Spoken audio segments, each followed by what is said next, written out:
This Ebola epidemic could become a global pandemic, and that's another name for plague. It may be the great attitude adjustment that I believe is coming. Ebola could solve America's problems with atheism, homosexuality, sexual promiscuity, pornography, and abortion. If Ebola becomes a global plague, you better make sure the blood of Jesus is upon you. You better make sure you've been marked by the angels so that you're protected by God. If not, you may be a candidate to meet the Grim Reaper. Lazarus was dead, okay? That whole thing also didn't happen. Amazing Grace, I'm a total loser. The world's largest atheist orgy. Lots of penguins are kind of high. And welcome to Atheist Airwaves, your no-filter look at current news and issues facing atheists and the atheist community. I'm Jay Guerrero. I'm PD Alfaro. I'm Jeff Crime. And I'm Christian Ferris. You can find us on Facebook and Twitter by searching for Atheist Airwaves. We record live every Tuesday at 7:30 p.m. Central, so come out, hang out with us, and ask our guests what sort of psychedelics they enjoy. That's pretty much the sole function of our chat room these days. Pretty much, and I'm okay with that. So speaking of guests tonight, we are going to be joined by Mark Nebo, founder of BeSecular.com and the co-host of the brand new Ramen podcast with Aaron Ra. He'll be coming up, Aaron Ra, excuse me. He'll be coming up in half an hour, but first to our intro audio. And all of my notes have suddenly disappeared on it. Good job. Way to be prepared today, Christian. Right? So right off the bat, I have to edit all kinds of crazy stuff. All right. So, no, that's not it. That was Christian radio host Rick Wiles opining on the air that Ebola could solve the problem America apparently has with atheists, homosexuals, promiscuous people, and abortionists. Nice. Yeah, I mean, he's right. It could also cure us of, bigots and religious zealots and just idiots. Excess population. Yeah, exactly. Civilian fodder. So the guy that did bring it to the States, was he atheist? Probably. That's a good question. He must have been. Yeah. Or a homosexual, or he was a slut. Oh. My favorite part of that was a global pandemic. That's another name for a plague. Yeah, right. Thanks.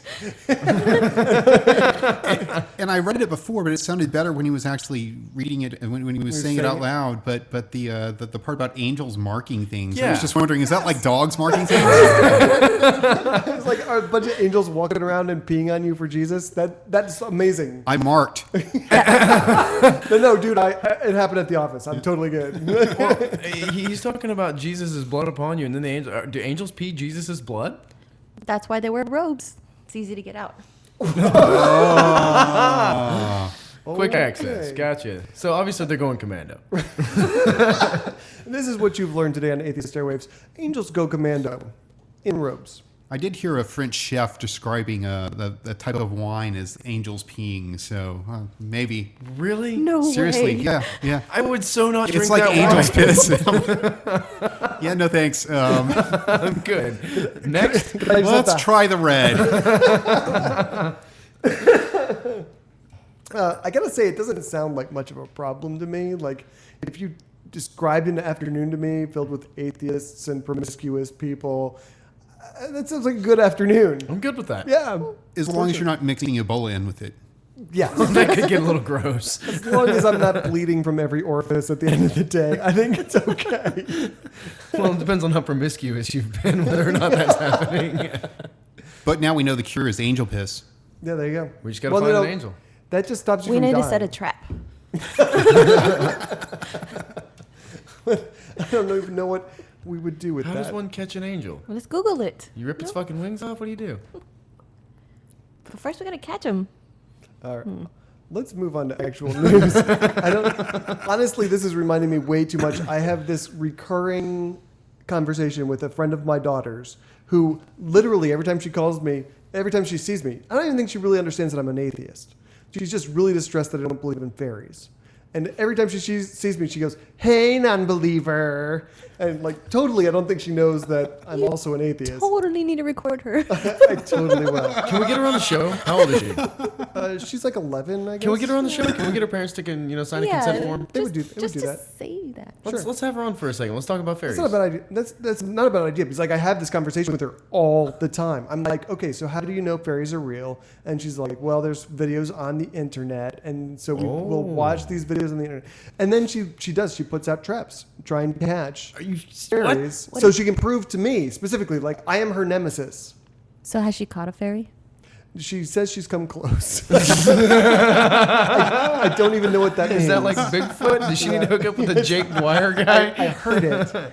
Rick Dyer. Rick Dyer, Jake Dwyer. I got his name completely wrong. But I can totally get her on the show and have her. That sounds talk like a about fun that. little segment. Yeah. All right, we'll do that. Okay, let's talk about missiles. I thought we were already talking about missiles under robes going commando. No? Okay. So this week we're going to be talking about all kinds of nuttery from the Israel and Palestine wing of religious nuttery. I have begged people not to bring up that this topic at all because nothing good can come of it. But this one is actually pretty interesting. This is on the Turpin nuttery scale. This one is fruit bat crackers nuts. Fruit nuts backers cracks? Yeah, that's it. That was it. So this week a quote came out from a commander of an Israeli Iron Dome missile battery. Do you know what Iron Dome is, Jay? No. Okay. Iron Dome is kind of the Patriot missile system of Israel. They shoot down incoming Palestinian rockets so that they don't land on people. But super badass. They have it all refined now. Okay. Well, I'm going to get to that in a second, but it's questionable about how badass it is. It's a missile defense system. Yeah. Okay. They shoot missiles at missiles and knock some of them down. Sure, yeah. So one of their commanders gave the following story and claim. He said, quote, "A missile was fired from Gaza. Iron Dome precisely calculated its trajectory. We know where these missiles are going to land down to a radius of 200 meters," which honestly is amazing in and of itself. Even if they don't hit it, knowing that quickly is amazing. This particular missile, he went on to say, was going to hit either the Azrieli towers, the Kiryat, which is Israel's equivalent of the Pentagon, or a central Tel Aviv railway station. Hundreds could have died. I am also very skeptical of that claim. He says, "We fired the first interceptor, it missed. Second interceptor, it missed. This is very rare." And again, I'm kind of skeptical of that claim.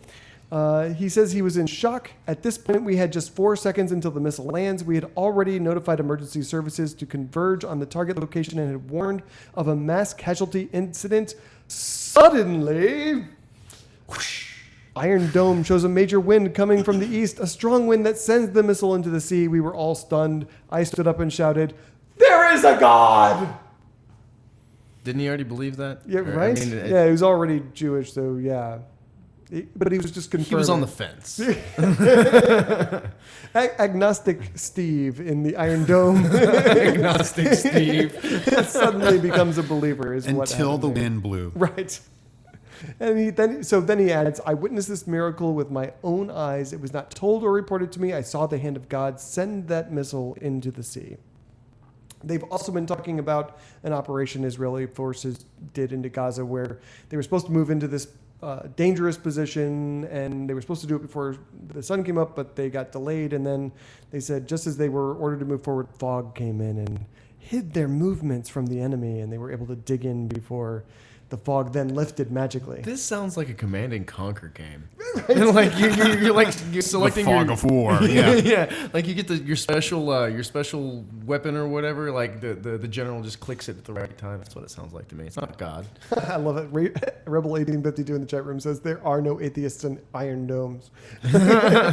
So my question is this Iron Dome thing that shoots missiles at missiles. It's fairly common to have missile defense systems that do that. It's not that common because there's a lot of people who are pissed off that the Israelis are not sharing that technology. But yes, we have it and Israel has it. I think those are the only ones. It's not an unknown Yes. thing.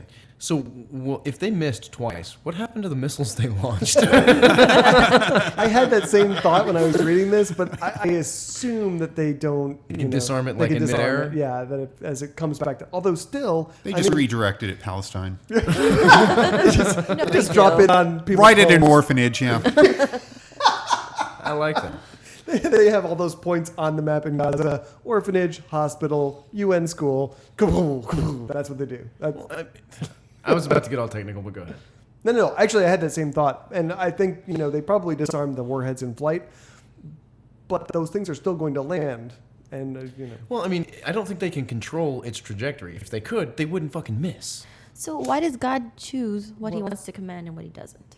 That's what I'm saying. Because that is a really good question, because that was one of the main things I got out of this was, if you have an all-powerful supreme deity on your side, why are there 4 dead civilians from Palestinian rocket attacks? Were those the 4 atheists in Israel? Are they promiscuous or abortionists or? They just finished masturbating. It was a circle jerk in the shed that they have. They hadn't had time to repent. Okay. Okay, so I had also read in this article something, or maybe it was an attached article. They were talking about they had some conversation where some group was talking about the missiles they launched why didn't they aim them better? Oh yeah. And they said, we do aim them, but God changes their trajectory. Yeah. So this is one of the Palestinians who was talking about they've shot nearly 4,000 missiles just in this year. At Israel, and they've killed 4 people. So that's like 1,000 shots. They've only killed 4 people from 1,000 missiles. 4,000 missiles. So 1,000 missiles to kill 1 person is what they're averaging right now. And so they asked him, why aren't you aiming these things at people? And they're like, we are, but God is, whatever. And he talks about their God. The other thing is that it's the same God, dude. The Muslims and the Jews, same God, same Bible. They just believe in a more boring sequel. That is the difference. It's the same God. So if you think your God is helping your enemies, maybe you should stop doing what you're doing. It just blows my mind that there are people, huge cultures of people, who actually think God is guiding missiles. Right. They think this is literally happening. Every time they launch a missile, they're like, all right, chuck it up there, and they're waiting for the alley-oop. Like, what's going on? Right. Well, and the one you were referencing was really, it was talking like, hey, there's more than one God. And it sounds like the whole biblical thing with Moses and the little gods were doing this stuff and making a little snake pop up, but the real God, the big God, Big Daddy God, made the big snake that devoured all the rest. And it's really, really silly. I don't understand how they can walk around thinking really this silly crap. Pretty much that could be our show. This is really silly. Yeah. Well, it's a good thing they were doing this before football season started, because God's gonna be really, really busy, worrying about all these games, making sure who wins and who doesn't. Well, I do like the reference to this one as the hand of God, because the hand of God always to me referred to like the 1986 World Cup with Maradona actually knocking it in and then saying later, yeah, it was the hand of God, and a little bit of my head. And no, it was totally Maradona's hand. We know that. That's what the hand of God is. It's stuff that's happening already. So just backing back up to God swatting missiles out of the air using the wind and hiding Israeli forces using fog. This is the kind of thing that pisses me off so badly about people when they're talking about miracles, because wind is not a miracle. Fog is not a miracle. These are things that happen all the time. I have a long commute through Chapman Ranch down here in South Texas. Fog is a thing all the time. It happens. This is not a miracle. A miracle. A miracle would be, this happening all the time, like Petey was saying. So, I mean, if every time they launched a missile, it went off into the sea, there's no way for science to investigate the supernatural. But if that happened, we would have at least a confirmed phenomenon that they could hang their supernatural hats on and say, this is God. They do. It's called a miracle. I'm thinking for it to be a miracle, it better turn into a rainbow or something. Right. Missiles coming down, and all of a sudden, boom, fireworks, candy. Rainbows, and candy, piñata. Let's go. And all the Israeli children go out into the streets and they eat all of the candy. Yay, missiles! Yay, Hamas! It could unite the cultures. They could have something to celebrate. Although that is what, I had of course, I think everyone on the planet has probably had a big Israel-Palestinian fight lately. But one of the things that someone was yelling at me about was... Everyone? Yeah, well, except for Jay, because Jay doesn't know things. But Shay doesn't even know what Israel is, much less Gaza. I know like and 3 West Israels. Anyway, he was basically saying, Hamas does not represent Palestine because they gave them free stuff and that's why they whatever. I'm like, okay. But if they started showering the Israelis in candy, maybe they would vote for them too. Let's move on, Jay. Oh, it's still me, isn't it? Yep. All right. And we may actually have to move on after this story, but this week, 56-year-old Jerry Hill, who is the president and CEO of the Windermere Baptist Conference Center in Missouri, he was arrested on charges of soliciting sex from a dog. How does one solicit sex from a dog? Well, let me tell you. This one's good. This one's good because this is like, okay, so I am not. Just like smeared peanut butter. Come here, boy. Come here. Why has that been something that's come up on multiple shows recently? What is wrong with us? Okay. So this is not, were I so inclined to have sex with the dog, this is not how I would go about it. This is just how Jerry Hill, Baptist dude in Missouri, In went about post it. show, we're going to ask exactly how you would solicit. I'll probably tell you right now. Okay. So, I mean, this is just a grin and laugh and point at the silly dog humping guy. But there's so much goofiness here. I just can't even get over what this guy was doing. So he posted so he wanted to have sex with a dog. He posted on Facebook asking for a dog to have sex with. I'm like, and actually not just a dog, two different animals. And the police wouldn't release what the other animal was. So it must have been really bad. I don't know what could be really bad. I think it was Craigslist, actually. Craigslist, yeah, not Facebook. No, did I say Facebook? I thought I said Craigslist. You said Facebook. Did I? Craigslist. He posted on Craigslist that he was interested in having sex with 2 different kinds of animals. One of them was a dog. So someone saw that and was like, that ain't right, and called the police. And the police set up a Chris Hansen-style sting and started talking to the guy through the internet, which is awesome. So, I mean, like, I'm imagining, like, this conversation between the police and him, and he's all like, hey, how old are you, honey? And they're like 14. He's like, is that dog years or human years? That's hot. Anyway. But seriously, this is a dog. I mean, you can go and buy a dog in many locations. You're going to be raping the dog, right? I mean, it's not like... He didn't want to care with aftercare. He just wanted to use someone else's dog. I don't know why you go to Craigslist for that. I'm just glad it wasn't Facebook because Murphy's got a Facebook. It's scary. You have to watch Murphy's contacts there. Yeah. Check all his friends. Murphy is your dog. Yes, he is my dog. Okay. This is why people out there, you have to talk to your dogs about safe use of social media because there are predators out there. Most of them are Baptists. You have to be very careful. I don't even know what to say about this. But why do you can go to the pound. Go to the shelter. Yeah, there's strays all over the place. Did he want a clean, sexy dog? Is that what he wanted? He wanted an STD free. He wanted to know where the dog was from. You know. You wanted a pedigree dog, yeah. Yeah, you can't get that in the pound. Those cost, yeah. Probably one wearing one of the little sweaters and cute little French poodle. You can't get that at the pound. But that's so sad because the ones at the pound are the ones that need love. oh God, Petey. No. yes. No. That was excellent. That was the best thing I've heard all fucking like week. seriously, I've been trying to process this story for so long, and I think that must be it. I bet it was a specific breed he has some sort of fetish for. I've never heard of that before. I want to know more. I want to know.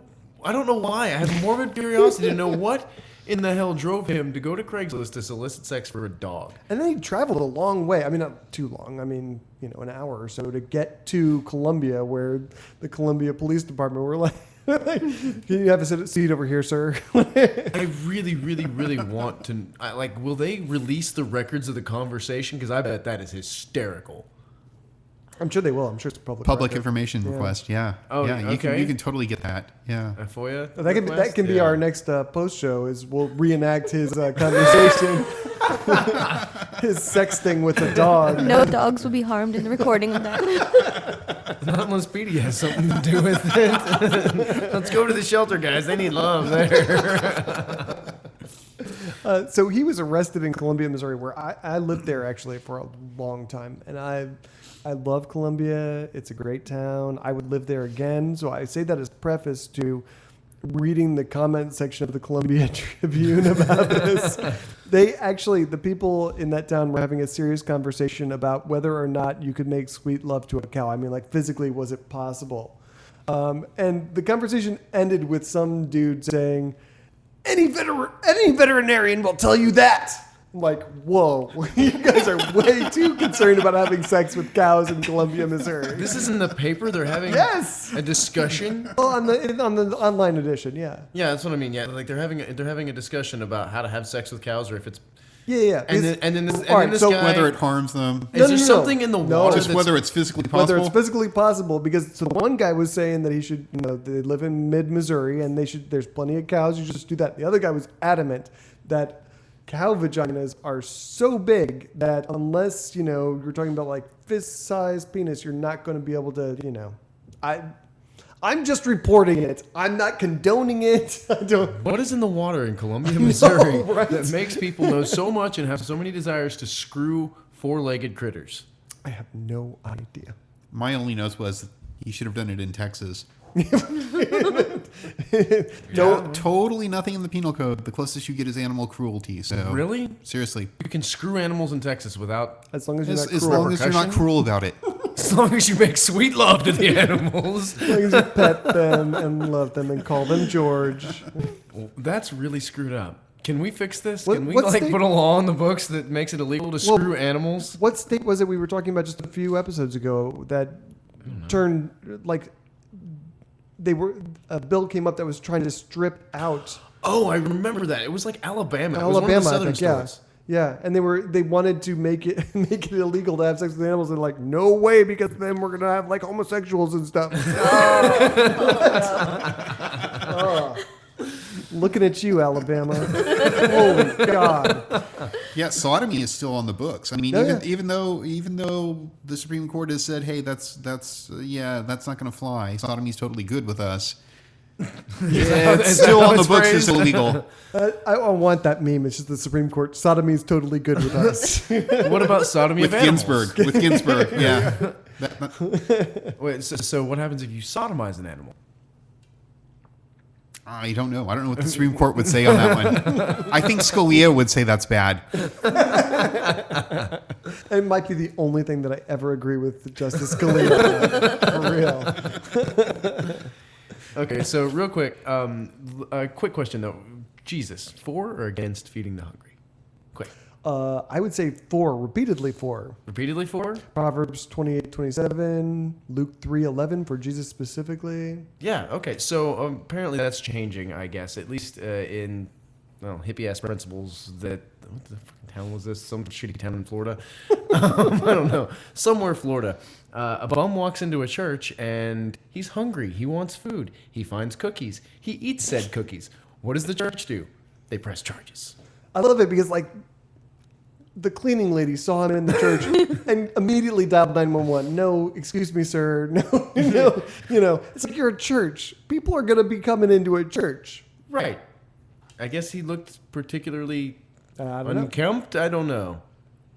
This is a weird one because, I mean, technically he did commit a crime. Technically, he stole $3 worth of cookies and ate them from the church. I mean, don't try and, make sugarcoat this for the Catholics.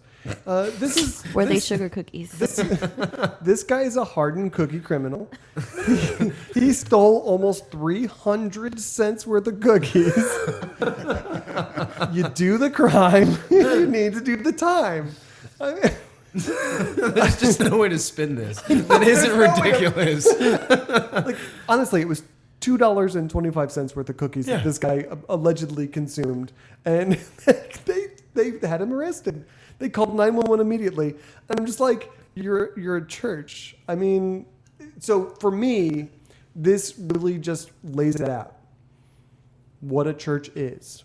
It's not a place for community. It's not a place for salvation or help. It's a business. It's a business, yes. And if you get in the way by stealing $2.25 worth of cookies, you're toast. Yeah. I mean, what happens if you like steal the holy water? You don't want to do that. Do you know what kind of germs and crap are in that It's stuff? horrible. You're gonna catch something. Yeah. I'm not gonna drink it. You could, Mm, it's be not even real. good to touch it. Though. Yeah, don't put your fingers in that stuff, guys. Like, even if you go to a church. It's really not. But it's Yeah. blessed. Oh yeah. Okay, I forgot about that, guys. So, Like the blood of Jesus from the Ebola thing, huh? Yeah, I mean, it's like angel piss practically. It's distilled angel piss. can you get drunk on it? That's all I need to know, because I don't care how diseased it is. if I can get drunk, I'll probably go. We should create an alcohol and name it holy water. Holy water. We would sell a lot of it. I'd buy if I walked into the store and I was like looking for, I don't know what I want to drink. Holy water, 70 proof. Okay. I wonder if you could do like, Pepsi had that clear Pepsi stuff. I wonder if you could have clear wine and just call it holy water. That would be awesome. This is a good marketing campaign. Or just like Jesus turned water into wine. I mean, you could just have like wine that looked like water. I would buy that stuff for atheist parties all the time. Do you realize how many great money-making and fundraising ideas we've come up with on this show and how many we've actually done? I know. We're doing the art walk thing, though. That's happening. I'll believe it when I see it. Anyway, so we have a guest, right? We do. Are we gonna move to our guest? We should call him, yes. We'll pause stories, and this will all be edited out. Before we do that, why don't you Remind people that we meet? Yes, do that. Remind people that we meet every Sunday at 5:30 p.m. That would be us as in Corpus Christi Atheists. This weekend we're going to be at Executive Surf Club. That's downtown. If you don't know where it is, visit ccatheist.com. You can get a list of our events. If you're interested in connecting with our affiliates, you can go to southtexascor.com. And surely this isn't the first episode you've ever listened to, so you've heard me say that like 48 times now. This is the first time that I've ever listened to this show, so I've never heard that before. All right, let's call Mark. And I'll have to do some stuff.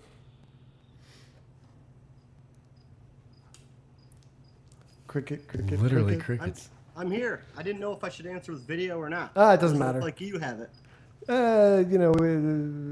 Oh, perfect. Okay, cool. I love the crickets. That's What? excellent. Are you living? Yeah. Do you live out in the middle of the country? What's going on?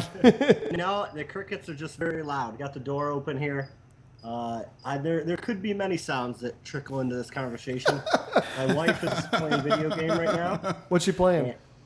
Dragon Age 2. So you may hear some clanking of armor. Gotcha. Excellent. Is it Bible armor? Not Bible armor. That would be the sweet armor of Christ you talk about, sir. It's good stuff. And the dogs are here, so you may hear the secular dog alarm go off. I really hope we don't hear any yelping, because Mark- I'm going to assume bad things. Not like homeboy from South Carolina. Let's just leave that alone. Just walk straight away from that. So with us tonight is Mark Nebo. He's the founder of BeSecular.com and the co-host of the brand spanking new podcast, The Raw Men. I wanted to start to talk to you tonight about Be Secular, Mark. If you're a movement atheist, you've probably heard of this thing. You've probably seen the products because they're freaking everywhere on everybody. But if you're like Jay, a non-movement atheist, you're probably asking, The same stupid questions I'm asking. yes, which is, what the heck is Be Secular? Yeah, what is this thing? Well, Be Secular started in the winter of 2012. Originally, it was set to be simply a fundraising mechanism for movement nonprofits, where kind of like in the style of when baseball teams sell candy bars and the team gets some money and the candy bar company gets some money. That's how it was going to work. But it's really morphed into something else. We have 37 different affiliates now. mostly nonprofits, groups like American Atheists, Foundation Beyond Belief, Recovering from Religion, Black Atheists of America, and the list goes on and on. But we also have some artists too, some secular artists.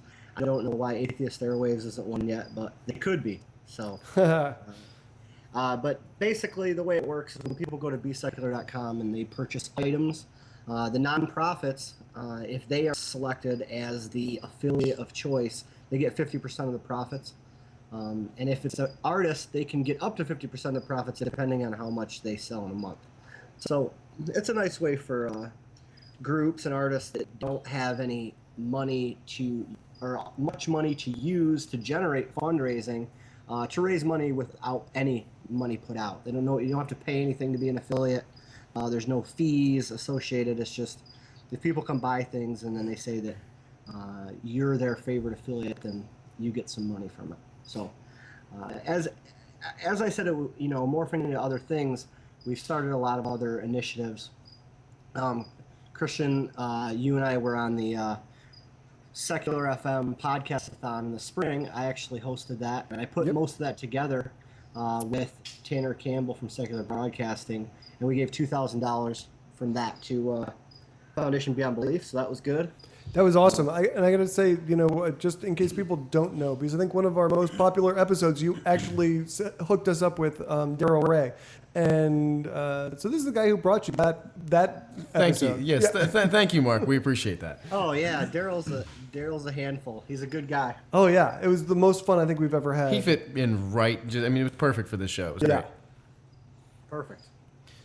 So you've actually sought out religious people and groups to be part of Be Secular, correct?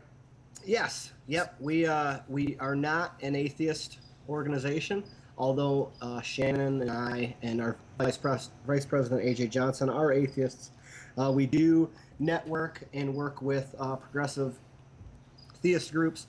Our vetting process is simple. If they are pro-LGBT rights, including gay marriage, if they support a women's right to choose, including being pro-choice, and they support the separation of church and state, then they can be affiliated with us. That's awesome. That is super really awesome. So how has that gone so far? I mean, have you had any sort of like blowback or anything like that from people? I mean, it says On Be either Secular. side. Yeah. No.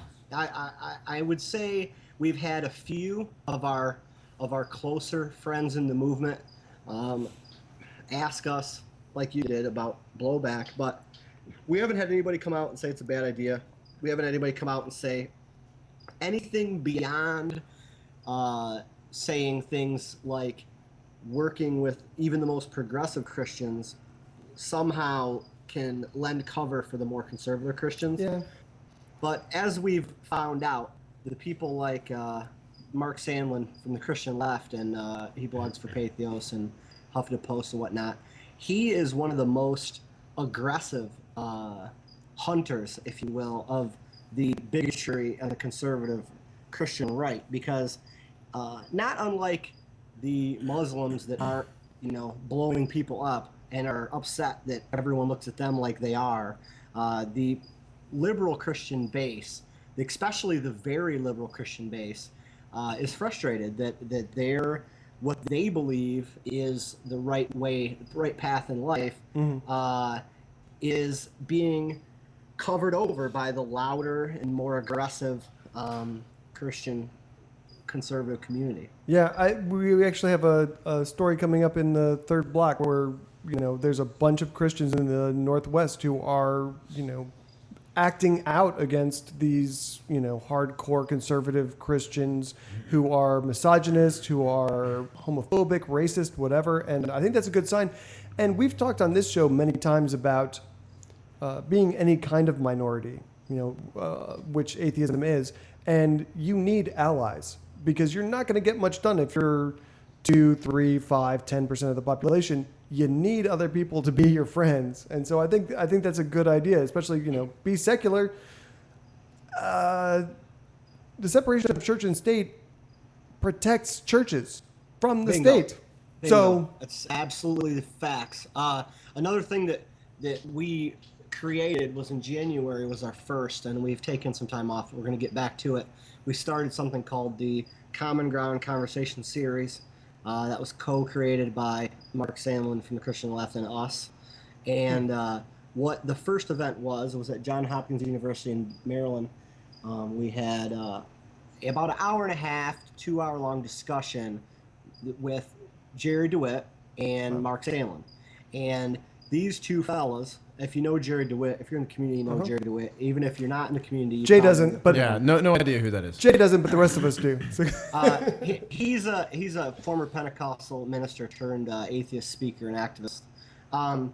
But Mark Sandlin and Jerry DeWitt, if you took out the "Does God exist" piece, they're almost exactly the same. They even look very similar. They're both stocky, black-haired, glasses-wearing, goateed men, and they sat and they talked not for 2 hours about how they're different, but how they're similar, and what they can work on, and how they can deal with evolution not being taught in schools, and prayer in school, and separation of church and state, and gay rights, and all those things. And it was very, very productive. And we had about 80 people there. I wanted to do another one, probably a couple more, probably with Jerry and Mark also. But one of their biggest points of the entire speech was that the numbers are overwhelming if the most progressive of Christians and the most humanistic, especially of atheists, can work together on change. So, in terms of products that you can get through BeSecular.com, I know that you've got the Separation of Church and State T-shirt, Be Secular T-shirt. What was the equality one? There's an equality one, right? Yeah, we got the Separation of Church and State shirt. It's green. We're only going to make it in green. Everybody's been asking us if we'll make it in black, but we are not going to do that. Suck it. It's it's available in the unisex T-shirt. It's available in the ladies' cut V-neck, and in the tank top. The black Be Secular shirt is available in all three styles as well. And then we have a blue shirt that says "Love is Equality" on the front, and that's our LGBT reach out. We've got a lot more products coming down the pipe. We got a couple different types of other items, like we have the regular rubber gel bracelets. This started it all. This is the very first thing we had. We still sell a lot of those. They're black. We have bumper stickers. We have lots of stuff. I know you had like First Amendment bracelets. Do you have any of those still in stock, or did you sell those out? Well, we sold out the first ones right away. I think that the community was excited for something that was a little bit higher quality. We have more now. We've got more in stock now, but yeah, we sold out lightning quick. Actually, they're 1 inch across, handmade in the U.S. leather wrist straps with the laser etched establishment and free exercise clause of the First Amendment on them. That's pretty awesome. They're pretty badass. I mean, if you want like seriously metal atheist hair. Leather. I mean, come on. I like the idea. I actually might have to go get one of those. Yeah, they're cool. I don't know if you guys, you guys are in Texas, so some of you probably know Alex Jules. Yep. He actually, Jay doesn't. Since we were totally sold out, he actually bought the one directly off my wrist that I was wearing. Whoa, nice. He did at the Foundation Beyond Belief conference in Chicago. So he was so excited about it. He says, "I'm not waiting. I'll take that." I'm like, That's awesome. So let me ask you this question. How much of the stuff off your back would you sell before you would have to draw the line? I would be naked, man. I was gonna say, do you have some Be Secular underwear going on? I could write some. Could you? I'll buy Signed. it. I'll buy it. Yeah. Wait, you want me to send you my underwear so that you can write on a Sharpie with them? Now that'd be a fundraiser.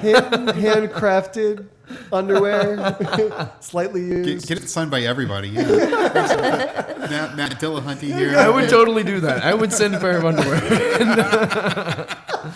I'll wash them first, I promise. So are there, what is the, so, I mean, let me go back to Atheist Airwaves, because back when Secular FM was a thing. Yeah, about that. Croak. We considered doing it, and then I thought, you know what? I would really rather just have people sending their money to worthwhile nonprofits than using it as a fundraiser. So I would encourage our listeners. I'm going to go get a Love is Equality t-shirt right after this show. Square biz, I'll wear it on the next show if you can ship that fast. Well, we have them in stock. I think The smallest one we have of that in stock is a large, though. Okay, that's So what don't know that's if what I you have need. that. Yeah. Perfect. So We usually don't have stuff on back order, but if we do, we'll get back to you real quick and let you know what's going to be in in this time frame. Well, I just recommend to all of our listeners to go in there, look at the list of affiliates he has, pick a worthwhile cause, whether that, I think Richard Dawkins Foundation, so if you want to promote science, Foundation Beyond Belief is in there also, yes? Yes, Foundation Beyond Belief.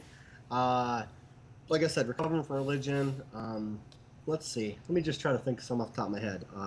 Minority Atheists in Michigan with Bridget Crutchfield. Everybody loves her. Let's see. How about some artists? Gamma Atheist from Atheist Hangouts. Cool. He's an affiliate. So, I mean, you can go pick, and we're just adding groups all the time. I just talked to the gang at Atheist Analysis tonight. They're going to come on board. So Sweet. we're excited to keep adding them. We're not going to stop adding them. I mean, there's no reason to. It's free for the community, and it's a money-generating cause. And the more money we can get behind these causes, the more work they can do, you know? Oh, absolutely. And, let me give a push for go buy something and do Foundation Beyond Belief. Corpus Christi Atheists is a Beyond Belief network affiliate. So give them some love. Those people do some amazing work, and there are a lot, and they really sew together communities across this country to do good for goodness sake. Absolutely. I think maybe we can put together some of these items perhaps as some giveaways for that's a good idea. for future Yeah, show there you go. prizes. Yeah. That's a great idea. We're going to totally do that. So, and I still owe Alcoholico. I swear to God, I've got your thing, but I'm like, I'm arguing with the manufacturer of I don't want to give away the surprise of what it is. We tried to have Atheist Airwaves stuff done, but those of you who are waiting for things, it's coming. I'm just trying to get them to make it right. In the Okay. meantime, buy some Be Secular stuff. There you go. So we'll buy several things from Be Secular, and that will be our audience participation awards for the foreseeable future. Good idea, Jay. These are some really awesome products. I'm looking through them right now. These Oh, are you? these are really awesome. I like these. Yeah. And like I said, I mean, they're everywhere. I mean, if you're a movement atheist, if you go places, you're going to see this stuff. It's good stuff. Are there anything new on the horizon, or any goals that you have other than just broadening your appeal to new and better organizations? Well, a couple more things I'd like to say is on the bsecular.com site, on the main page, if you don't want to buy something, or you only want to support a little bit, there is a contribute to the campaign button right at the top. You can put $1 in there. That goes a long way. So you don't have to buy something either. You can do that. But I would say, as far as the goals for Be Secular, we just want to keep expanding the message of a secular government and a secular community at large, because we think eventually, if we keep chipping away as a organization, Be Secular does, eventually we're going to get someone with enough influence to talk about it, or to bring it up and say, look, this is not telling you to not be Christian. This is not telling you not to be religious. It's just telling you to keep the laws in this country out of the church and keep the church out of the laws. That's all there is to it. So it's just an awareness campaign, really. We want people to understand what we're trying to do, and every single person that has a sticker or a bracelet or a bumper sticker or a shirt or a wrist strap or anything else we come up with, that's just a message to everyone that sees it. Look, this is what the Constitution wanted. This is what we're trying to uphold, and we're just going to keep going. I mean, that's what Be Secular's trying to do. And I think that, if we go back to the when Matt Dillahunty came down to Corpus Christi to visit. Who's that? One of the things... You're not fooling anybody, dumb boy. One of the things that he said, because one of our listeners asked him, what should we do to promote this, truth, reason, atheism, whatever, and be out, stay out was his big thing. And this is a good way to be out. The more people, broadcast the message that this is important, and the message spreads. So I love it, and we're going to support you, and I encourage our listeners to. Let's talk about the ramen. Yeah, let's talk about it. Yeah. So this came out of R and Ra's Patreon thing, right? I mean, Yes, sir. So he's like living the dream now. He is He is living the dream. He's a full-blown, full-time, no shit powerhouse for good. That's what he's Right? like a superhero. He's basically a superhero. Yeah. So, so I know, can you talk a little bit about the other things besides the Ramen podcast that is coming out of that Patreon channel? Because a lot of really cool stuff is in there. Yeah. Go to patreon.com/Aaron Ra and check it out. I mean, he explains all the things he was going to do at all these award levels, which is now, I think he's up to $2,000 a video. And that may seem like a lot. Why does a person need $2,000 a video? And the reason is because of what you just said. He's funding two of the most ambitious projects that have probably ever come onto the scene, or have in a long time.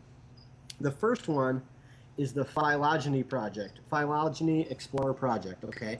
What is going to happen with this thing is, for free, people will be able to go and they will be able to expand further and further and further out online the entire, basically, tree of life.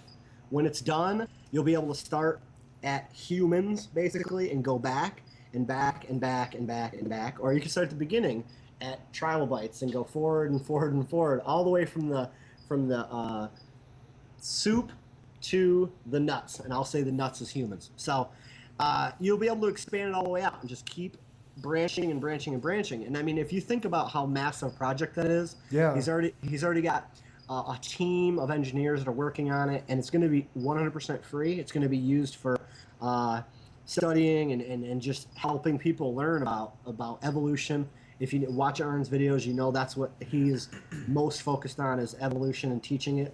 And the other part of the huge ambitious project is that he and his wife, who is a teacher, they are developing a curriculum program for teaching evolution. Evolution is, in some places, not taught at all. In other places, it's taught very poorly. But Aaron and his wife are going to be making a full curriculum from 6th through early college classes based around life science and the like. And this will be available to schools. It'll be available to homeschooling. It's going to be amazing. It's super aggressive, and that's what the Ramen podcast, which the website is thera-men.com. You can go there. I gotta be honest, I've been calling you guys Theremin since that came out. A lot of people have. It's the money generating behind the Patreon account is really funding those two massive efforts. I mean, I think that I'm talking about it right now, but I think if you think about it really later, and you think about how huge those two projects can be and will be, it's an awesome thing. We have a lot of teachers in Corpus Christi Atheists, and I know those videos will make their way into classrooms here in Corpus Christi, South Texas, and this is one of those places where we really need stuff like that. So I mean, that's just amazing. Absolutely. So how did you get involved in the Ramen project? Well, Aaron's wife and my wife. Whoa. This is getting interesting. They're very good friends. They actually worked on their own podcast together. What was that? It's kind of dormant, but it's still active. It's called The Nuns. You can find them on YouTube. Oh, okay. But they've become very close, and by proxy, Aaron and I started to become close. And my skill set is in marketing and getting information out there and collecting up resources and funneling them where they need to be, like for the podcast-a-thon, for example. So Aaron just asked me to help out and help me to be involved with the podcast and help people get to watch it and hopefully keep generating money for the Phylogeny project and the homeschool curriculum project. I was teasing Jay before the show that I was telling him that you are the J of the Ramen, because it was cracking me up in the last episode when you had I can't remember, Paul Schmidt, talking about fusion energy generators, and at one point you just say, I have no idea what you guys are talking about. It's like I didn't understand a lot of what they were saying. I was amazed by it. Yeah, But yeah. It's like after the episode, I talked to my wife, and we went and we saw Lawrence Krauss speak a few times. We saw him speak at the American Atheist Convention 2012. And while we were sitting there, we were both like, "This is amazing! This is the coolest shit I've ever seen." And then we were done. We were like, "I have no idea what the fuck he just said."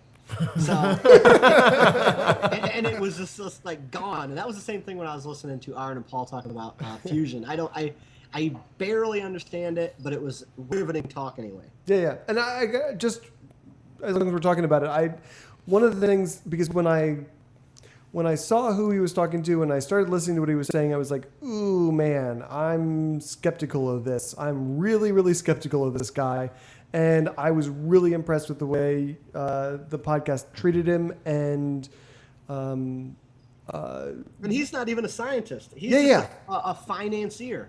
Right, he's the investor, I mean, he's got money on the line. So I mean, that makes me more skeptical, not less. Right. And I love the way you and Aaron, talked to him about, problems behind the science in there. And so this is truly like a skeptic's dream podcast, really.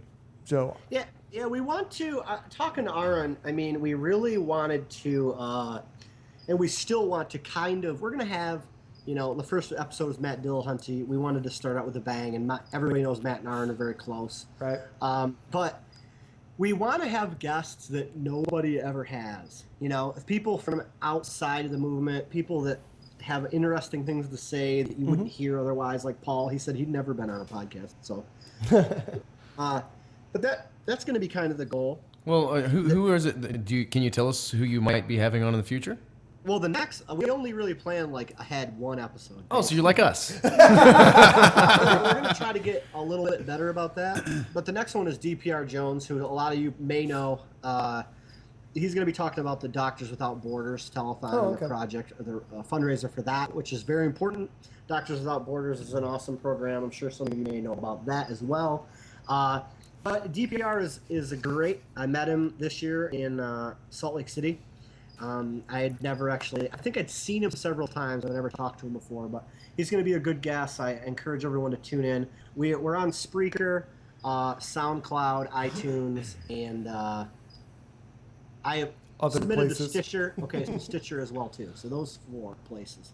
Awesome. So for those who haven't listened, can you talk a little bit more about the format for the ramen? The format has already changed. We have 2 episodes that already changed. It was going to be a 30-minute one, but everybody bit our head off and said 30 minutes is not enough. I apologize. I was one of those people who were biting your heads. Seriously, the first episode, I watched it live, and at 30 minutes, I wasn't done yet. I wanted more. Yeah. We're going to keep it at an hour, though. Because, I mean, I love David Smalley, for example, but 3 hours of dogwood debate is a lot. Right. So we're going to keep it at an hour, and maybe if we have a reason to do something more, like if we do a fundraiser or something, maybe we'll go longer than that. But they're going to be an hour each. Podcastathon. Podcastathon. We would love to be involved with that again. That was really fun the first time. Aaron could talk forever about anything and wow everyone, but right. he's even agreed that an hour is long enough. So I try to corral him in as much as I can. Awesome. Where the hell am I? I don't know, where the hell are you? I don't know where the hell I am. I don't think we have anything. I'm still here. So, this is what happens when I start. Well, anyway. Yeah, I'm done with. I don't. I know, I'm killing it. I don't have any more questions. I know, I'm at the end. So, theramen.com, not Theramin. THERA-MEN.com. On Twitter, it's The Ramen Podcast. We're using the hashtag The Ramen if anybody wants to jump in there and start talking. On Spreaker, it's / The Ramen. On SoundCloud, it's / The Ramen. And on iTunes, you can just search The Ramen Podcast. The only thing that has a dash in it is the URL for the website. Everything else Nice. is just a space. Is there anything else that you want to like plug while we still have you? Any other projects you've got going on? Anything like that? I guess a couple things. I would say everybody should be on the lookout for Dan Arrow's new book. Yes, we're gonna. No, seriously, like Dan Arrow's. No one else in the room knows this, but I've been watching it. I'm on the waiting list to get as soon as it's available to get it. He's writing a book about atheist parenting, and well, it's already written. And the reason I say it, other than the fact that I love Dan, he's one of my favorite activists and men. Shannon, my wife, actually has a piece in there. She wrote a story that got published in there. Dan asked her for it, and she gave it. And I guess there's a couple other secular parents who have pieces in there, so that's good. Be on the lookout for that. I would say if you're feeling very charitable, I would go to the Foundation Beyond Belief page, and I would donate to the Humanist Crisis Response effort for the refugee children that are coming across the border. I made a fundraiser for that raised about $1,000, and that money's going towards that too. But you can just go to foundationbeyondbelief.org and donate there.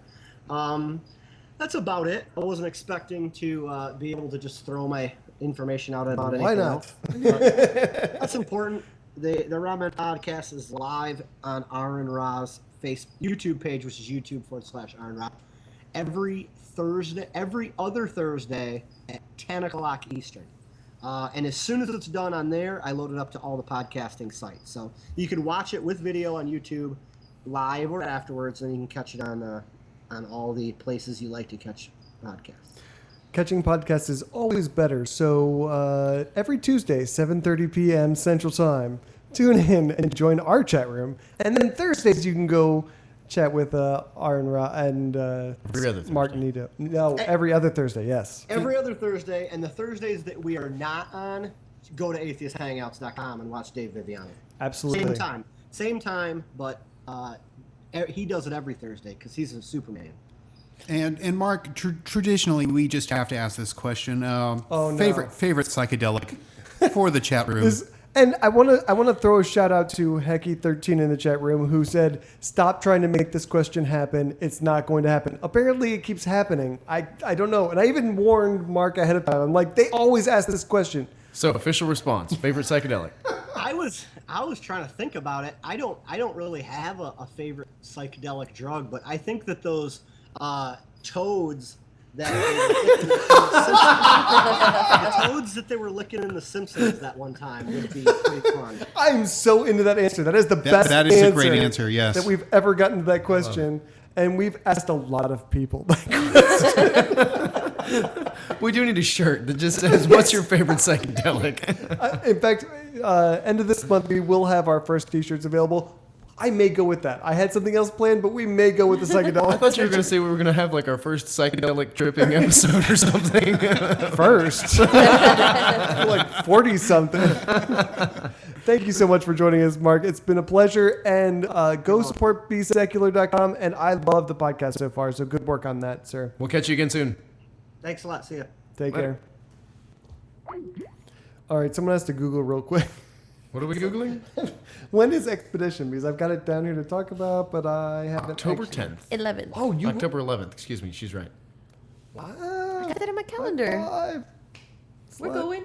Organization. All right. Before we move on, I want to remind everyone of upcoming events.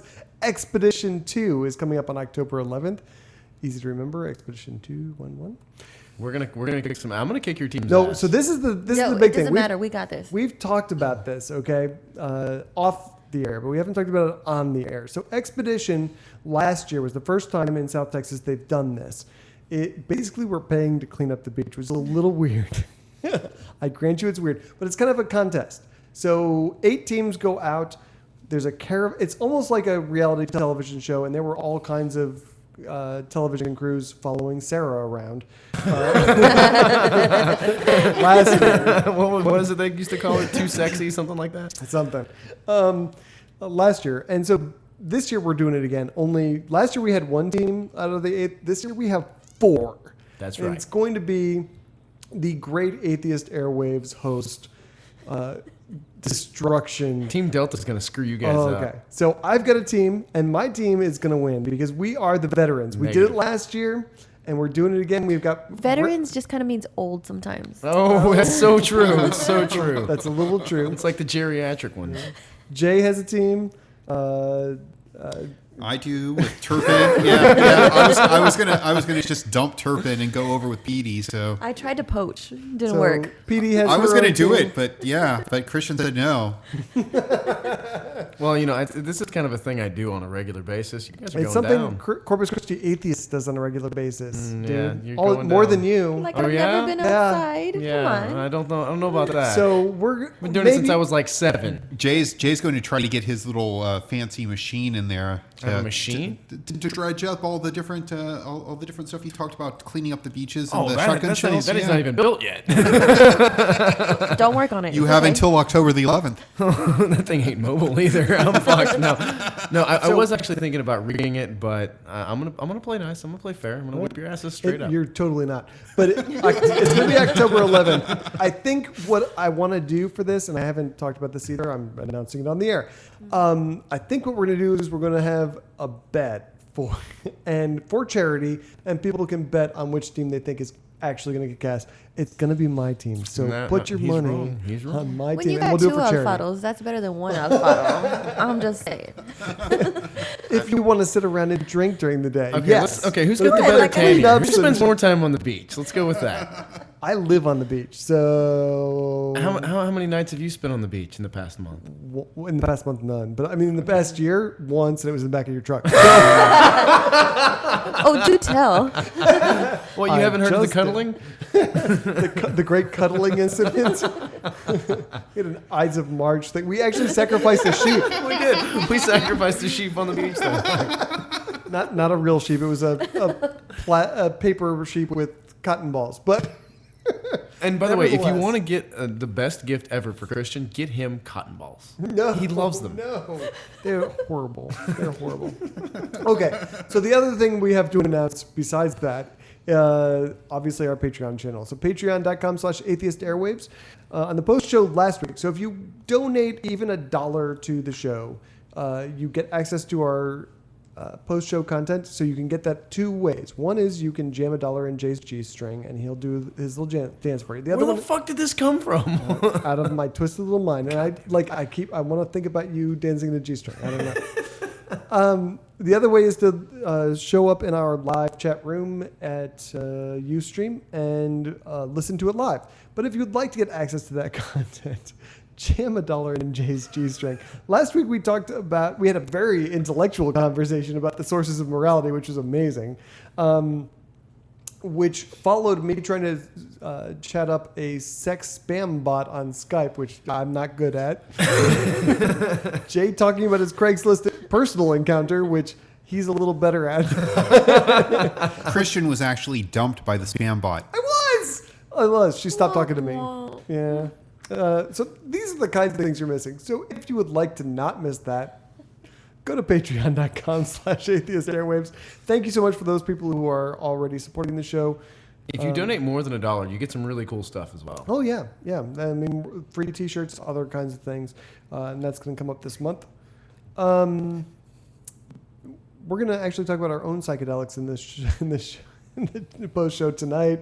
We're going to talk about more sources of morality stuff. So there's going to be like a lot of butt conversation and a lot of brain conversation. It's going to be typical for Corpus Christi atheists, anything. It's going to be good.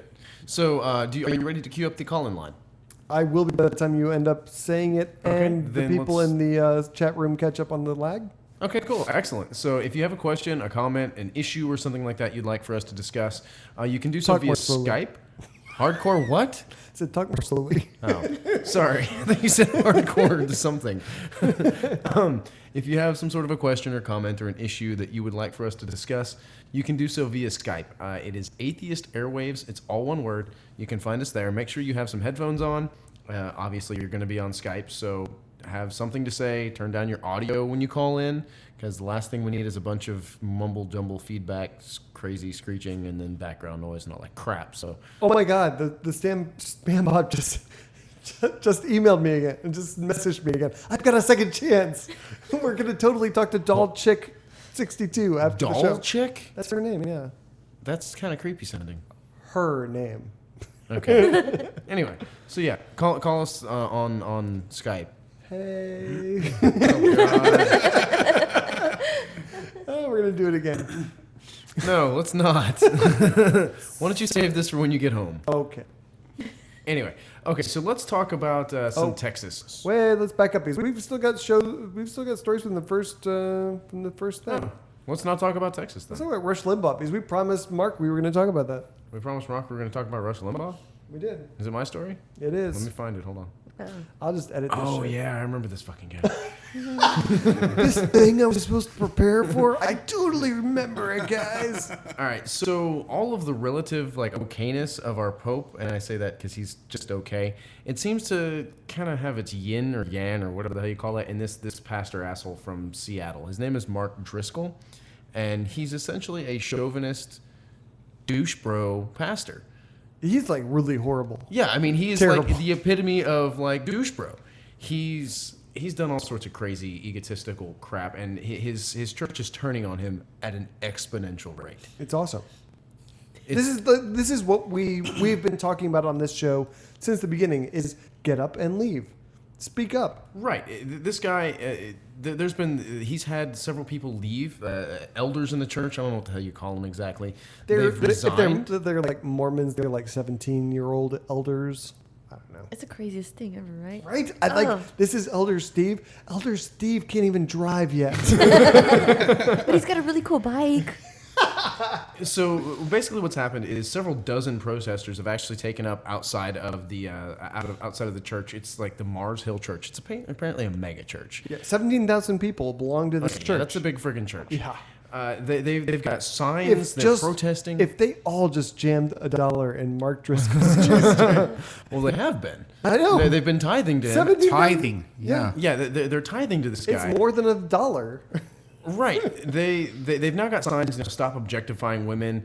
How many atheists will Mark Driscoll / Mars Hills make? I Because- love that one. Yeah. It's like That's like, awesome. Not enough, but keep going, bro. But he's saying all sorts of crazy crap. I'm trying to look for one of the quotes. I should have pulled one of the quotes, but he's a total chauvinist. He really puts women second, and what was one of the I believe it was one of the former underling pastors. I don't know what the hell you call these fucking guys, but We just call them these fucking guys. that fucking gay. I'm up with that.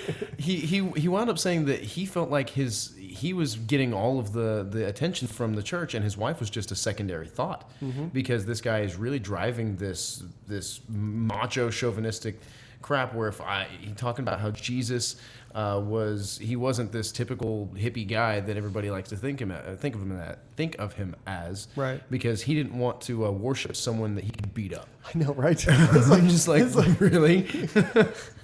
that just like wow. And he refers to the United States as a pussified nation. Yeah. Oh, yeah. The thing that I loved the most though was that he responded to a female person, a woman online who She was also a pastor. yes, she was also a pastor, and she said, "I also do not answer to women. If you are a pastor, quit your job and repent." Yeah. It's like, get the fuck out of here. Well, What the hell? he apparently wrote a book at some point, and he revealed his Confessed. pseudonym. Yeah. And somebody one of the members of his church went and did some digging and found an online forum where he had been posting under that pseudonym, which is where that came from. Right.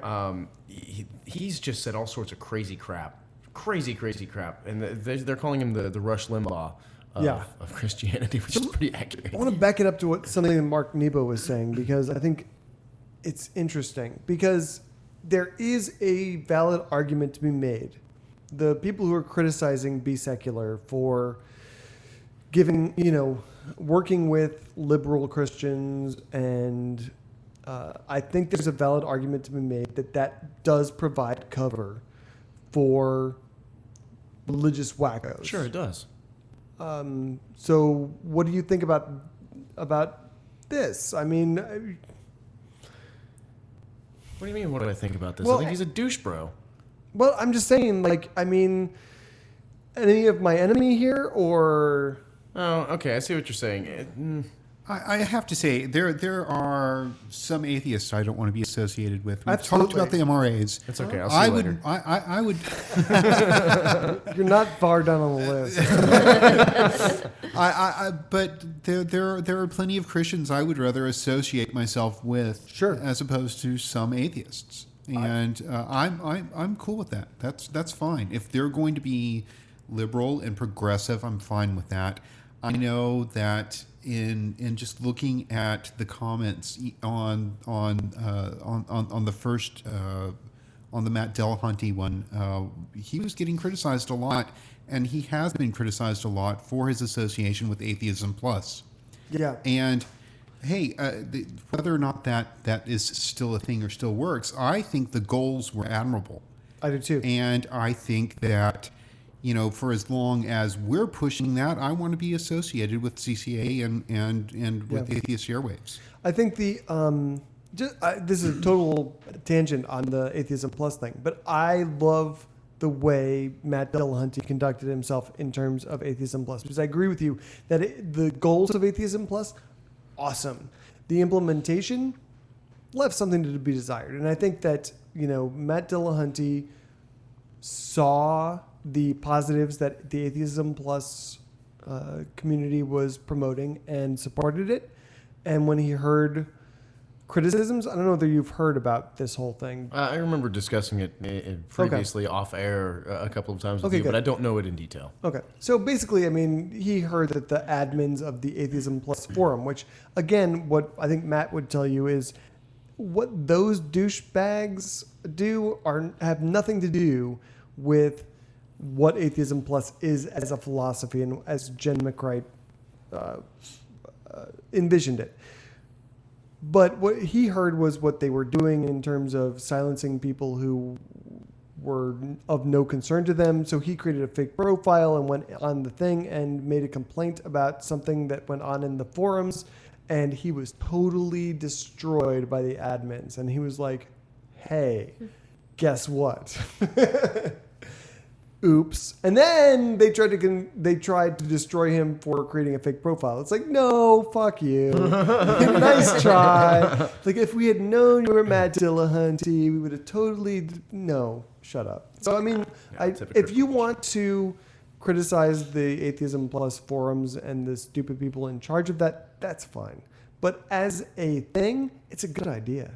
In fact, I want to have Jen McCright on the show. I don't know if she does shows anymore because she's buried under misogynist posts and other stuff. But I really admire her, and I think that Atheism Plus was a good idea, even if it has completely come off the rails. What the hell were we talking about? I don't know. My fault. You went on a giant tangent about Atheism Plus, and we're talking about Mark Driscoll. Yeah. So Go ahead. Well, I'm just going to say that I think that ultimately I am very happy when any group polices their own. And that's what is happening in this circumstance, which is, they're seeing screwed up information, and instead of saying, well, just move them to another church and let them gank kids over there, they're saying we're going to take care of the problem. And I think that's good. And I think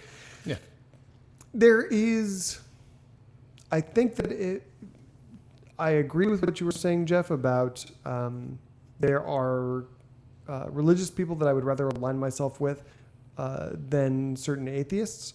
That's true. I think that I have a problem if you as a religious person are saying things like religion makes you a better person, things like that. So, I mean, a truly liberal, open-minded religious person, I think I have very little problem with that, other than the fact that their worldview is totally wrong.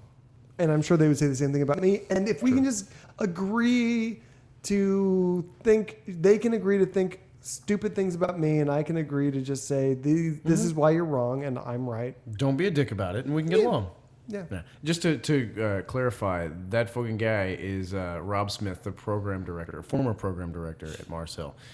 He said that in the church's view, women are just objectives. They are there to please their husbands. In my theology, Jesus freed women. Jesus was surrounded by strong women. And that was his direct opposition to Mark Driscoll's objectification of Yeah. women as objects simply to please their husbands. Right. Yeah, that's what this guy's doing, and that's why they're protesting him. Yeah. Good on them. He's a douche. All right. So let's move on. Nick Spencer, who is the research director at a religion and society think tank, and he is the author of Atheist, The Origin of the Species, which I was really excited about until I read the reviews of. He wrote a piece in Politico this week entitled, "Why Aren't More Americans Atheists?" which I thought was probably a shorter piece than it needed to be to answer that question. True. But I thought it was still pretty interesting. And his basic premise is that religiosity isn't a function of science versus religion, but is actually political in nature. I agreed with some things he said and disagreed with others. You guys, I assume, all read it? Yes, I read it. Okay. What did you Yeah. think? My initial reaction is that guy is a.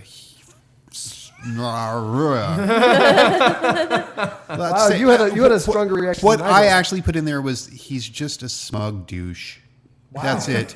Just and I wanted to say stronger things. I really, the way he came off in that column just created a real visceral reaction in me, and I wasn't into it. But I have to say he did make some good points. He did, absolutely. I think that he twisted facts enormously. I agree. Oh, starting with, because he was talking about Darwin, especially about how that was not that was non-atheistic science. Darwin was an atheist, man. I mean, and saying that the first atheist on point is 17th century pulp. No, this is Greek times, guys. Right. You know, I mean, that we have documented. There's plenty of Western culture that's based in atheism. It's not something that's new. Yep. It's something that's been there forever. Science has given us a better explanation for, hey, this is how the universe could have come to be. And I think that that has more to do with why we're so strongly towards and pro-science. Because now we actually have explanations for the creation of the universe. We know we can theorize ways that the universe was created and came to be, and it gives us a better foundation for it that the Greeks didn't have. Yeah. You know, even the ones that were basically their version of deists thought, okay, well, we had to come to being somehow, so the gods must have done that. But they don't really give a shit about us. But other than that, they were basically atheist. yeah. More or less, yes. I mean, they deism believed in is- something. They believed in the existence of something, but only because they didn't have a scientific explanation Right. for creation. No, that was deism. It was essentially. sure. That is- That turned into what deism was down the road. Yeah, sure. It was atheism with an asterisk. That's More or less. basically. It's Yeah. something. And that might have just been that they didn't want to drink hemlock. You know? Because that's another big reason why we didn't have atheists in the Middle Ages. No, you're At right. least nobody was going to acknowledge it because there was the whole Inquisition thing, and yeah, I'm just not into torture. Right. Let me go on record as saying I'm not into drinking hemlock.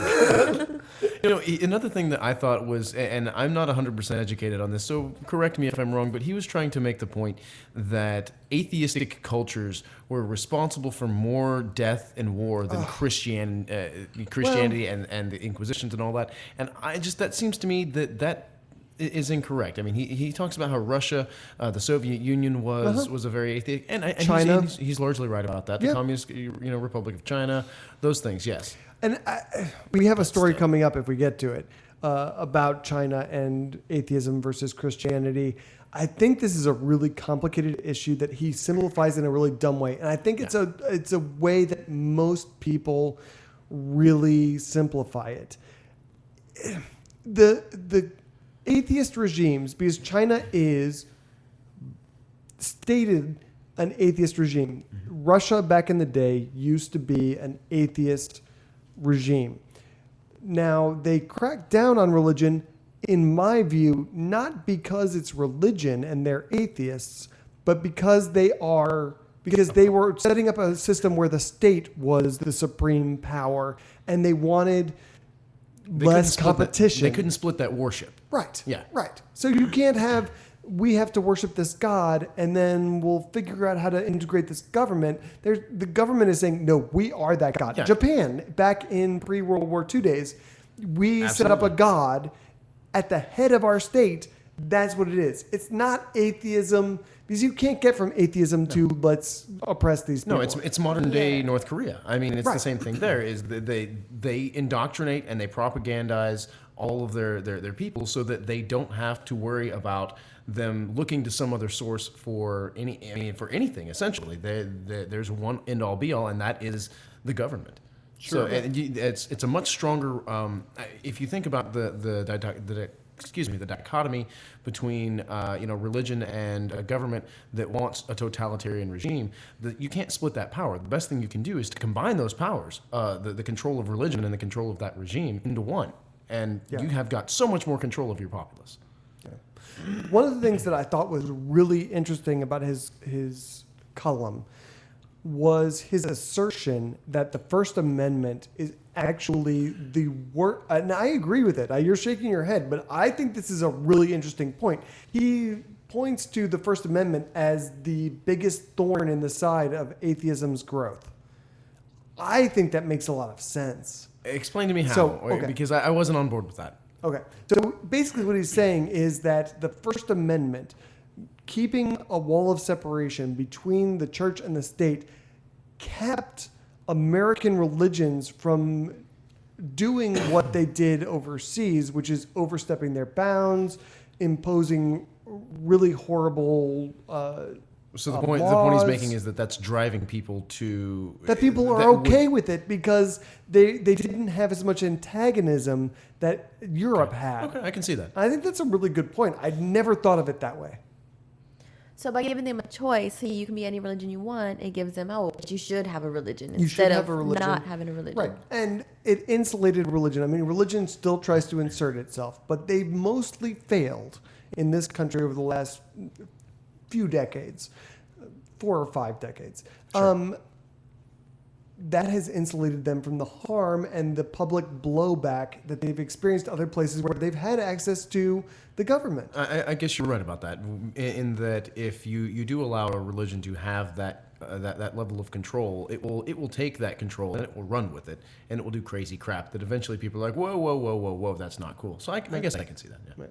So the other thing, I'm not entirely sure I agree with this, but I mean, he says it's political. Sorry. He says it's political and not science versus non-science. But I really feel like anti-science and science have so closely aligned themselves with political entities. I don't even know how you separate the two. So I think when you're talking about atheism being political and religious being political, it's like, how do you separate that? Because the right wing in this country are so anti-science, and the left wing are so mainly pro-science, with some notable exceptions like GMOs, that I just don't think there's a wide degree of separation between the two. So. Sure. No, I totally agree. I think what really got me there was him pushing the idea that America is this big science culture, and it's just not. Yeah. I It's agree not. with that 100% as well. I also think he was skewing the numbers there to fit this idea that he had, just to get to his conclusion. Mm-hmm. It really seemed like he thrust this down there. The 2% figure that he stated, I think, was Bullshit. and the survey that it came from, if you follow a couple of links at it, you look at the survey, it's 2-point-something% that identify themselves as atheists. But there's a whole But other then group there's of the nuns, agnostics, right. and then all the nuns, and in the nuns that are divided into the secular and non-secular. Right. You have at least 10% You have more that than are that. atheists. It's almost a quarter of the population. And that's if you add in all of the ones that are saying not really, then it's basically a quarter. Yeah. And if we could strip out all of the negative connotations to saying you are without religion, you are without gods, it would be so much more. It absolutely would. Yeah. I mean, we in Corpus Christi Atheists constantly knew members who were saying, I would never call myself an atheist before because it just seemed like a wrong thing to say. Mm-hmm. And it's not until people feel comfortable and understand what those terms mean that they actually say, yeah, I'm an atheist. So that just, again, go buy some besecular.com stuff. Go out and represent. Well, and his conclusion to it all is that, look, atheists are making more noise now, and the reason they're making more noise is because religion is doing really well. Yeah. And that's not the answer. I think that's bullshit. No, we can look at polls all over the place and say religion is losing people left and right. How is religion doing well? Well, another one of the stories that we're probably not going to get to exemplifies that, in that the ministry is having to resort to more boardroom, more commercial, corporative type means of surviving, in that a lot of these pastors and ministers or whatever are taking less pay for a lot more demanding work. They're having to essentially be salesmen because they're losing their flock. Yeah. Well, but also they are more involved than they have been in the past. So I think that's what he's saying is... Just like the drive-through prayer. Right. There's a drive-through prayer just down here on Just Yorktown. down the street. And sometimes they are louder, and I think that's the part.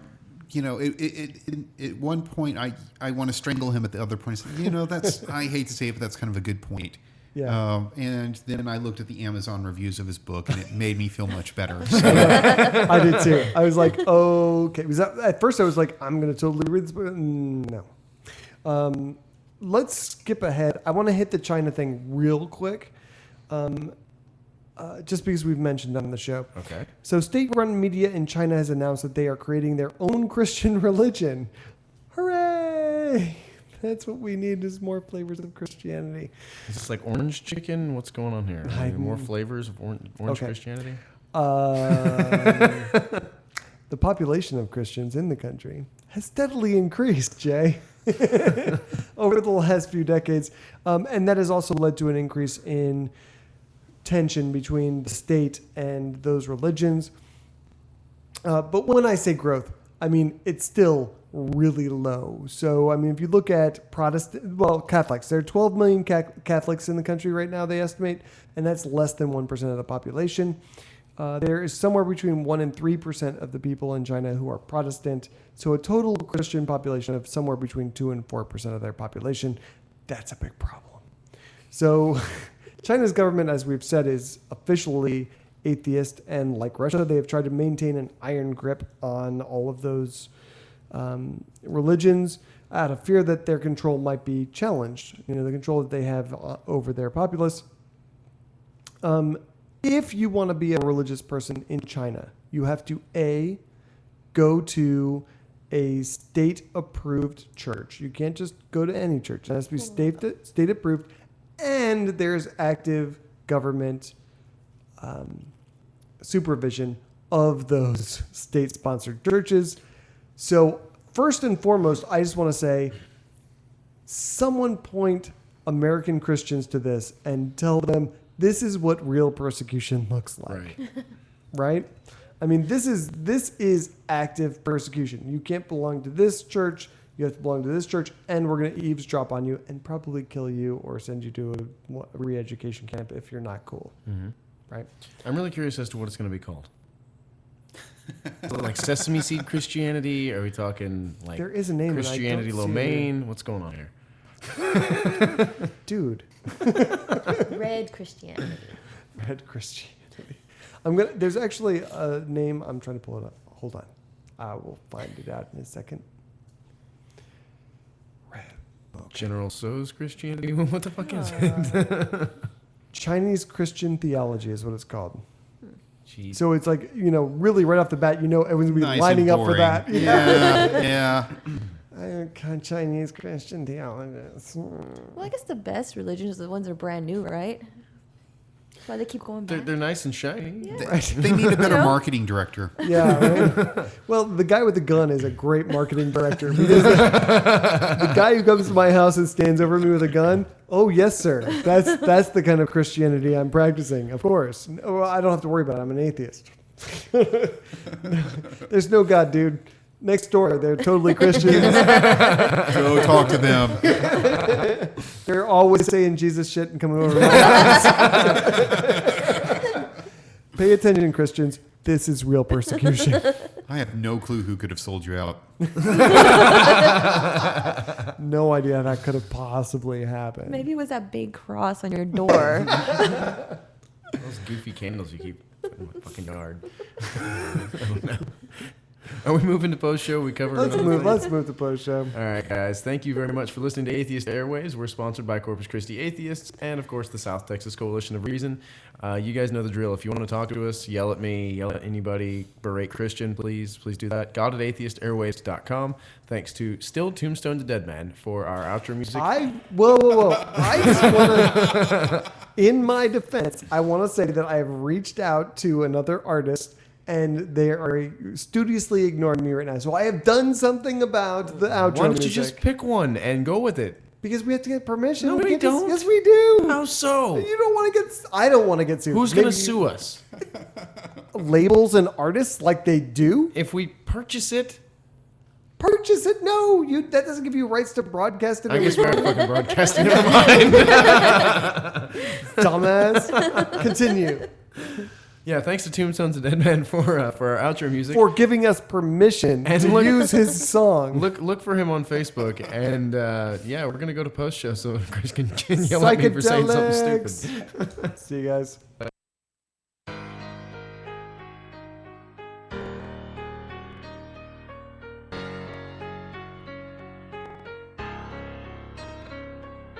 Being a skeptic means so much more than being an atheist.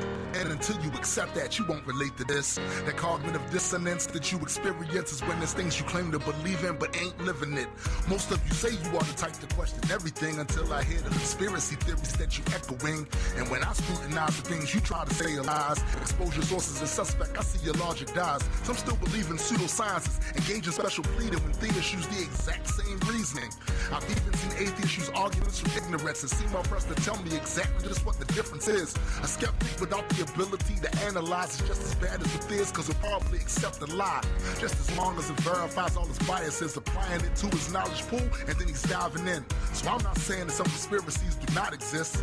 I'm just saying that a lot of them are some bullshit. So I'ma call a spade no matter who asserts it. Nobody's perfect, and just one lie, then it's all perverted. Bring down the curtains on that sad display. The only ways to question yourself and all the things you say. Start the day, and maybe we can rise above and be examples for others to emulate, and that's the way we win this battle. So this is where I'm making my stand, and now regardless who don't like it or how they get mad, see why the rest of y'all capitulate and go with the plan. I'll be beating on this wall until I'm breaking my hand. So listen while I state official policy. No matter how I'm threatened with hell, then never silence me.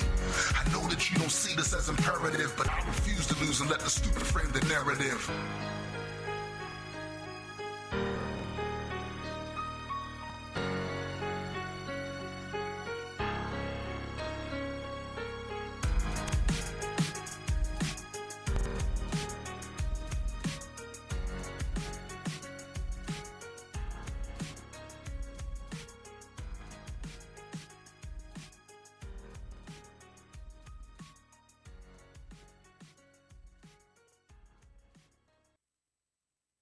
Candace Gorham was really supremely easy to... Let me stop recording this. Hold on. Yeah, skip, stop.